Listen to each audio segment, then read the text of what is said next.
Hello friends, welcome back to my channel Alin Anwar. আর বন্ধুরা, আবার আজকেও নিয়ে চলে এসেছি তৃতীয় শ্রেণীর কিশলয়ের বইয়ের আরেকটি পাঠ। তো এটা 3 নম্বর পাঠ, আর 3 নম্বর পাঠে রয়েছে নিজের হাতে নিজের কাজ, একটি গল্প। তাহলে চলো বন্ধুরা শুরু করি। কারমাটা রেল স্টেশন। একটি ট্রেন এসে দাঁড়ালো। ট্রেন থেকে এক বাঙালি ডাক্তারবাবু নামলেন। হাতে একটি ব্যাগ। ব্যাগটি ছোট, কিন্তু মানুষটি যে সম্মানে বড়। ডাক্তার বলে কথা, নিজের হাতে ব্যাগ বইতে হয়তো তার লজ্জা বোধ হয়। তাই তিনি কুলি কুলি বলে চিৎকার শুরু করে দিলেন। সঙ্গে সঙ্গেই এক কুলি এসে হাজির। কুলি ডাক্তারবাবুর ব্যাগ মাথায় করে নিয়ে স্টেশনের বাইরে অপেক্ষারত পালকিতে তুলে দিলেন। তারপর সে চলে যেতে উদ্যত হলো। ডাক্তারবাবু উদার মনোভাবের মানুষ, তাই তিনি কুলিকে ডেকে তার হাতে পয়সা দিতে গেলেন পারিশ্রমিক হিসাবে। কুলি বলল, পয়সা লাগবে না। কেন? আপনি ব্যাগটি নিয়ে বিপদে পড়েছিলেন, তাই একটু সাহায্য করলাম মাত্র। আমার নাম ঈশ্বরচন্দ্র শর্মা। নাম শুনে ডাক্তারবাবু চমকে উঠলেন। তিনি অত্যন্ত লজ্জিত হয়ে বললেন, আমাকে ক্ষমা করবেন, আপনাকে আমি চিনতে পারিনি। কুলি বলল, তাতে আর কি হয়েছে? ডাক্তারবাবু সেদিন উচিত শিক্ষা হলো। তিনি প্রতিজ্ঞা করলেন, আমি আর কখনো নিজের কাজ নিজের হাতে করতে সংকুচিত হব না।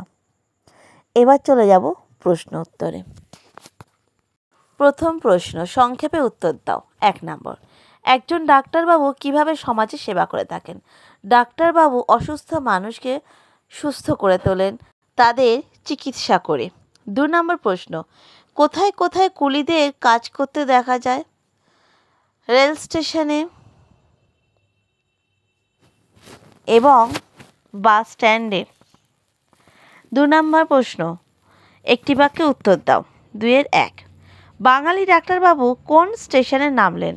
কারমাটা রেল স্টেশনে নামলেন।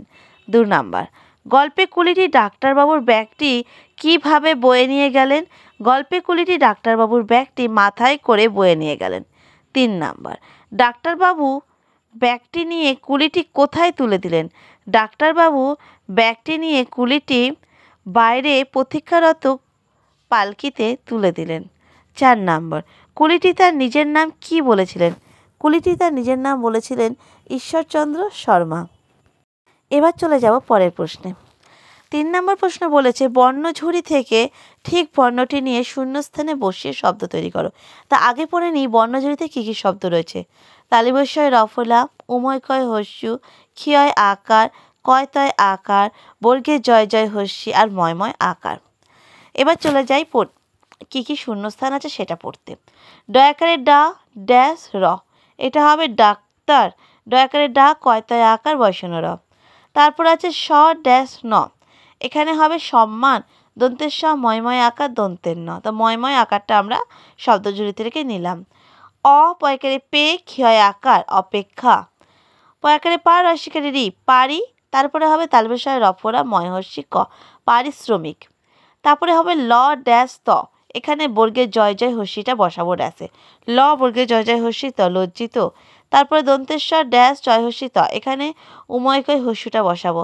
দন্তেশ্বর উময়কয় হস্যু চয়সকার চিত সংকুচিত। এবার চলে যাব 4 নম্বর প্রশ্নে। নিচের বাঁদিকের কথাগুলির মধ্যে যেটা ঠিক তার পাশে রাইট চিহ্ন, আর যেটা ভুল তার পাশে ক্রস চিহ্ন দাও। 1 নাম্বার, 4-এর 1, ট্রেন থেকে এক ডাক্তারবাবু নামলেন। ঠিক, কারণ কথাটি সঠিক। 2 নম্বর, ডাক্তারবাবুর হাতে ছিল একটি ওষুধের বাক্স। ক্রস, কারণ কথাটি ভুল। কুলি কুলি বলে চিৎকার করতে ডাক্তারবাবুর লজ্জা বোধ হচ্ছিল।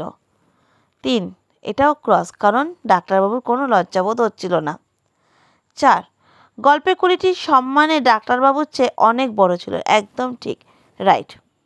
এবার চলে যাব 5 নম্বর প্রশ্নে।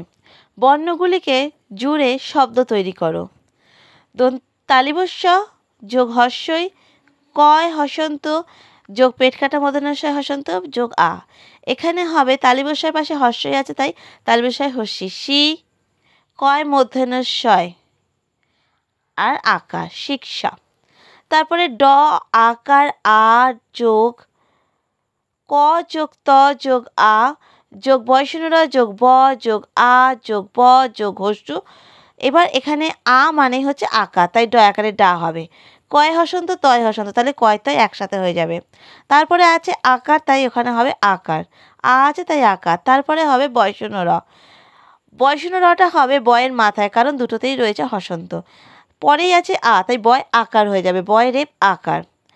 তারপরে আছে বয়ের সাথে হস্যু, তাহলে বয় হস্যুকার হয়ে যাবে এটা ডাক্তার বাবু। তারপরে আছে অ যোগ প যোগ এ যোগ ক যোগ তালিবস্য যোগ আ, এখানে হয়ে যাবে অপেক্ষা। অ পয়ের সাথে যেহেতু এ আছে পয়ের পরে, তাহলে পয় একার, কয় মূর্ধন্যস্বয় মানে একটা ক্ষীয় হবে আর তার আকার হয়ে যাবে অপেক্ষা। তারপর আছে ব, তারপরে আছে অন্তের জ, তারপরে আছে আ, তারপরে আছে গ, তার মানে বয় জফলা হবে, দিয়ে আকার হবে, দিয়ে গ হবে ব্যাগ। এবারে চলে আছে 6 নম্বরে। 6 নম্বর আছে বর্ণ বিশ্লেষণ করো। ঠিক যেমন এখানে বর্ণগুলো জুড়ে শব্দ করা হয়েছে, এগুলো হচ্ছে বর্ণ বিশ্লেষণ করা হবে। প্রথমে আছে কারমাটার। কারমাটারে আমি বলে দিচ্ছি বন্ধুরা, তোমরা খাতায় লেখো। কয়ে আকার আছে, তাহলে ক যোগ আ, তারপরে যোগ বয়সনরা, তারপরে আছে ম যোগ আ, যেহেতু ময়াকার আছে, তারপর আবার ট যোগ আ দিয়ে বয়সন্য র, কারমাটার। স্টেশন সেম, প্রথমে দন্তেশ্বর যোগ ট, দুটোরই হসন্ত দেব, দিয়ে এ যোগ তালিবস্য যোগ দন্তের ন। তারপরে আছে পারিশ্রমিক, প যোগ আ যোগ বয়সন্য র যোগ হস্যই যোগ তালিবস্য যোগ বয়সন্য র যোগ ময় হস্যি যোগ ক। ময় হস্যিটা কিন্তু ম যোগ হস্যই দেন যোগ ক। তারপরে আছে ঈশ্বরচন্দ্র, তাহলে প্রথমে হবে দীর্ঘই, তারপরে যোগ তালিবস্য, তারপরে যোগ ব, তারপরে যোগ বয়সন্য র, তারপরে যোগ চ, তারপরে যোগ দন্তের ন, তারপরে যোগ দ, তারপরে যোগ বয়সন্য র। তারপরে আছে ক্ষমা, প্রথমে হবে ক, তারপরে যোগ পেট কাটা মধ্যাহ্নস্বর, তারপরেই হবে যোগ চিহ্ন দিয়ে ম, দিয়ে হবে ময় আকার মানে আ বসবে, ক্ষমা। কয় মধ্যাহ্নস্বর কিন্তু দুটোতেই হসন্ত হবে। তারপরে 7 নম্বর প্রশ্ন বলেছে একটি অর্থের শব্দ লেখো, একই অর্থের শব্দ লেখো। উপস্থিত, উপস্থিত মানে হাজির। ক্ষুদ্র, ক্ষুদ্র মানে ছোট। মর্যাদা, মর্যাদা মানে সম্মান। কুণ্ঠিত মানে কুণ্ঠাবোধ করা। থলে মানে ব্যাগ। কুণ্ঠিত তোমরা লজ্জিতও লিখতে পারো। তারপরে হয়ে যাচ্ছে 8 নম্বর প্রশ্ন আছে বিপরীত শব্দ লেখো। সম্মান, সম্মানের বিপরীত শব্দ হচ্ছে অসম্মান। লজ্জা, লজ্জারও বিপরীত শব্দ হচ্ছে নির্লজ্জ। শিক্ষা, শিক্ষার বিপরীত শব্দ হচ্ছে অশিক্ষিত। উচিত, বিপরীত শব্দ অনুচিত। সংকুচিত, বিপরীত শব্দ প্রসারিত। এবার চলে যাব আমি পরের পেজে। 9 নম্বরে বলা হচ্ছে বাক্য বাড়াও। প্রথমে আছে কুলি হাজির, কোথায়? কুলি হাজির স্টেশনে। 2 নম্বরে আছে ডাক্তারবাবু চমকে উঠলেন, কেন? ডাক্তারবাবু ঈশ্বরচন্দ্র শর্মার নাম শুনে চমকে উঠলেন। 3 তিনি প্রতিজ্ঞা করলেন, কি প্রতিজ্ঞা? তিনি প্রতিজ্ঞা করলেন নিজের কাজ নিজের করতে আর কুণ্ঠিত বোধ করবেন না। 4 ট্রেন এসে দাঁড়ালো, কোথায়? ট্রেন এসে দাঁড়ালো কারমাটার রেল স্টেশনে। এবার চলে যাব 10 নম্বর প্রশ্নে। 10 নম্বর প্রশ্নে বলা হয়েছে যে গল্পের ঘটনাক্রম সাজিয়ে লেখো। তাহলে আগে ঘটনাগুলো পড়ে নিই, তারপরে আমরা সাজাবো। 1 নম্বরে বলেছে ডাক্তারবাবু ব্যাগ বইতে লজ্জা পাচ্ছিলেন। 2 ডাক্তারবাবু সেদিন উচিত শিক্ষা হলো। 3 কুলি বলল পয়সা লাগবে না। 4 ডাক্তারবাবু ডাকে কুলি এসে হাজির হলো। 5 একটি ট্রেন এসে দাঁড়ালো। তাহলে প্রথমেই হবে 5 নাম্বারটা। 1 নম্বরে কুলি এসে দাঁড়ালো। 2 হবে ডাক্তারবাবু তার ব্যাগ বইতে লজ্জা পাচ্ছিলেন। 3 হবে ডাক্তারবাবুর ডাকে কুলি এসে হাজির হলো। তারপরে হবে কুলি বলল পয়সা লাগবে না। তারপরে 5 নাম্বার হবে ডাক্তারবাবু সেদিন উচিত শিক্ষা হলো। এরপরে চলে যাব বন্ধুরা পরের পেজে। 11 নম্বর প্রশ্নে বলেছে নিজের ভাষায় উত্তর দাও। তো ফার্স্ট প্রশ্ন হচ্ছে কার নিজের হাতে ব্যাগ বইতে লজ্জাবোধ হচ্ছিল? বলো তো বন্ধুরা কার? ডাক্তারবাবুর। 2 নাম্বার হচ্ছে ব্যাগ বইতে তার লজ্জা হওয়ার কারণ কি? কারণ তিনি ভাবছিলেন নিজেকে অনেকটা সম্মানে বড়, তাই তার ব্যাগ বইতে খুব লজ্জা বোধ হচ্ছিল। 3 নাম্বার, ডাক্তারবাবু কেন কুলিকে পয়সা দিতে গিয়েছিলেন? কারণ ডাক্তারবাবু তার উপযুক্ত পারিশ্রমিক দিতে চেয়েছিলেন। 4 নাম্বার, ডাক্তারবাবু দিতে চাওয়া পয়সা কুলিটি নিলেন না কেন? উত্তর হচ্ছে কারণ কুলিটি শুধু ডাক্তারবাবুকেই সাহায্য করেছিল, পয়সার জন্য সেটি করেননি। 12 নাম্বার প্রশ্ন, তোমার জানা একটা রেল স্টেশনের নাম বলে দাও। Howrah rail station and Sealdah, যেটা পারবে সেটা বলবে। তারপরে 13 নম্বর প্রশ্ন হচ্ছে গল্পে ঈশ্বরচন্দ্র শর্মাকে আমরা কি নামে চিনি তা বলো।